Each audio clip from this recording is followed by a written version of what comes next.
দুনিয়ার সবথেকে সহজ রেসিপি আমি আপনাদের সাথে আজকে শেয়ার করব। খুবই সহজ পদ্ধতিতে পোটাটো স্যান্ডউইচ কিভাবে বানানো যায় আজকে আমি আপনাদের সাথে সেটাই আজ শেয়ার করছি। তাহলে চলুন দেখে নেওয়া যাক। প্রথমে 3টে সেদ্ধ আলু নিয়েছি, বেশ বড় সাইজের আলু।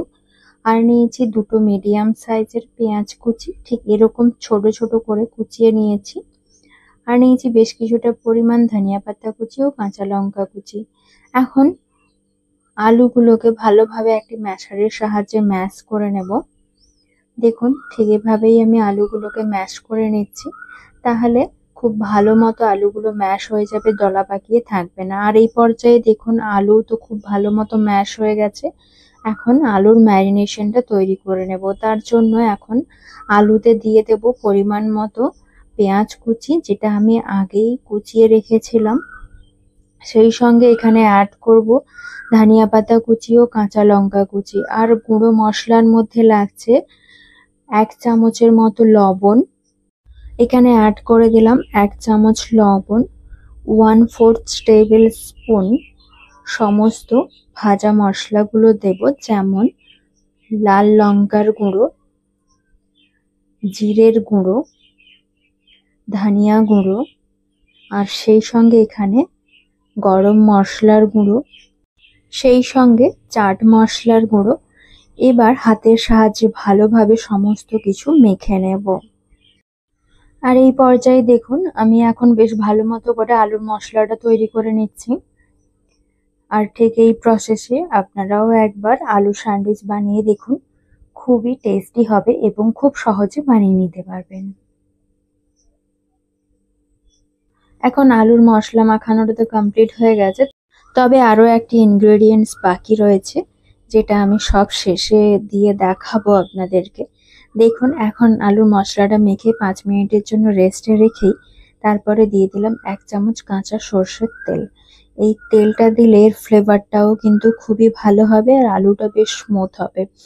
সর্ষের তেলটা দিয়ে দেখুন আরো বেশ কিছুটা সময় নিয়ে মেখে আবারও 5 মিনিটের জন্য একটু রেস্ট টাইম দিয়ে দেবো। আর এই আলু স্যান্ডউইচ বানানোর জন্য আমি এবার স্যান্ডউইচগুলো রেডি করে নেব। তার জন্য আমি এখানে দেখুন আলুটা মাখিয়ে একটা সাইডে রেখে দিলাম। এবারে স্যান্ডউইচগুলো ঠিক কটা নিয়েছি এবং কটা প্রয়োজন রয়েছে সেটাই দেখিয়ে দেব। এখানে দেখুন 4 পিস স্যান্ডউইচ নিয়েছি, তবে এখানে আমি স্লাইস ব্রেড যেটা হয় আমি ওটাই নিয়েছি। এখন একটি একটি ব্রেডে করে আমি এভাবে টমেটো কেচাপ লাগিয়ে নিচ্ছি। তবে টোটাল এখানে 8টি ব্রেড লাগছে, ওপরে কোডিং করার জন্য আরো একটি লাগবে।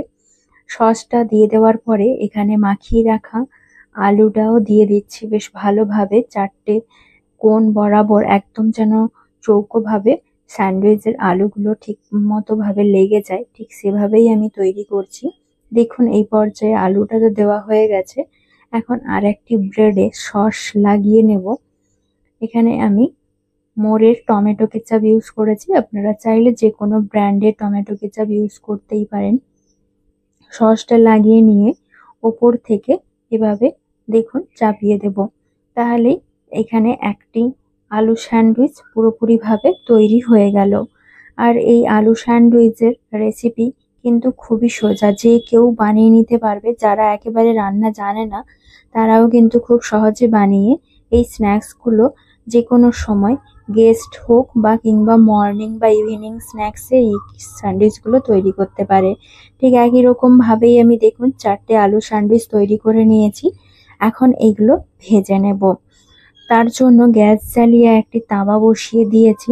তাওয়াতে অ্যাড করে দেবো আমি 1 চামচের মতো ঘি। ঘিটা মেল্ট করে তাওয়ার চারিদিকে স্প্রেড করে দেব। আপনারা চাইলে বাটার দিয়েও করতে পারেন, কিন্তু আমার বাটার অ্যাভেলেবেল না থাকার জন্য আমি ঘি দিয়ে করছি। আসলে আমার ঘিয়ের ফ্লেভারটা খুবই ভালো লাগে। আর এখন দেখুন একটি একটি ব্রেড আমি এভাবে দিয়ে দিচ্ছি তাওয়ার মধ্যে। 2টি করে স্যান্ডউইচ খুব ভালো মতো করে ভেজে তুলে নেব। বোথ সাইড একদম মিডিয়াম ফ্লেমে করে একদম লাইট ব্রাউন কালার করে ভেজে নেব এভাবে। আমার তো খুবই এই আলু স্যান্ডউইচ পছন্দ হয়েছিল, যদিও আমি প্রথমবার এটা ট্রাই করলাম। খুবই সহজ একটি রেসিপি। আপনাদের কেমন লাগলো অবশ্যই কমেন্টে জানাতে ভুলবেন না। আর এদিকে দেখুন ব্রেডগুলো ভাজা হয়ে গেছে বোথ সাইড, এবার তুলে রেখে দিলাম। আবারও কয়েকটি যে ব্রেড বাকি রয়ে গেছে সেটা ভাজার জন্য অল্প পরিমাণ ঘি স্প্রেড করে দিয়ে স্যান্ডউইচগুলো দিয়ে দিলাম। এগুলো লাইট ব্রাউন কালার করে ভেজে তুলে নেব। সমস্ত দর্শক বন্ধুদের ফুল ভিডিওটা ফুল ওয়াচ করার অনুরোধ রইল। সেই সঙ্গে ভালো তো লাগবেই আপনাদের, এটা আমি গ্যারেন্টির সাথে বলতে পারি। তাছাড়া আপনারা কিন্তু কমেন্ট, লাইক এবং শেয়ার করতে একেবারেই ভুলবেন না। আর সেই সঙ্গে আমার চ্যানেলটা সাবস্ক্রাইব করে বেল আইকনে প্রেস করে দেবেন, যাতে সমস্ত নোটিফিকেশন সবার আগে পেয়ে যান। আর এদিকে দেখুন স্যান্ডউইচ পুরোপুরি রেডি। এখন একটি প্লেটে সার্ভ করে দিয়েছি। তবে স্যান্ডউইচটা আমরা এইভাবে খাবো না, স্যান্ডউইচটাকে ট্রাইঅ্যাঙ্গেল শেপে মানে কোণ বরাবর কেটে নেব, দিয়ে সার্ভ করব। তবে এইগুলি আপনারা টমেটো কেচাপ, সস বা রায়তার সাথেও সার্ভ করতে পারেন। যার যেটা পছন্দ সে সেভাবেই এটাকে খেতে পারে। আর এইভাবে দেখুন একটি ছুরির সাহায্যে আমি ট্রাইঅ্যাঙ্গেল শেপে কেটে নিচ্ছি, কেটে তারপরে সার্ভ করব। সমস্ত ব্রেডগুলো খুব ভালোভাবে আমি কেটে নেব।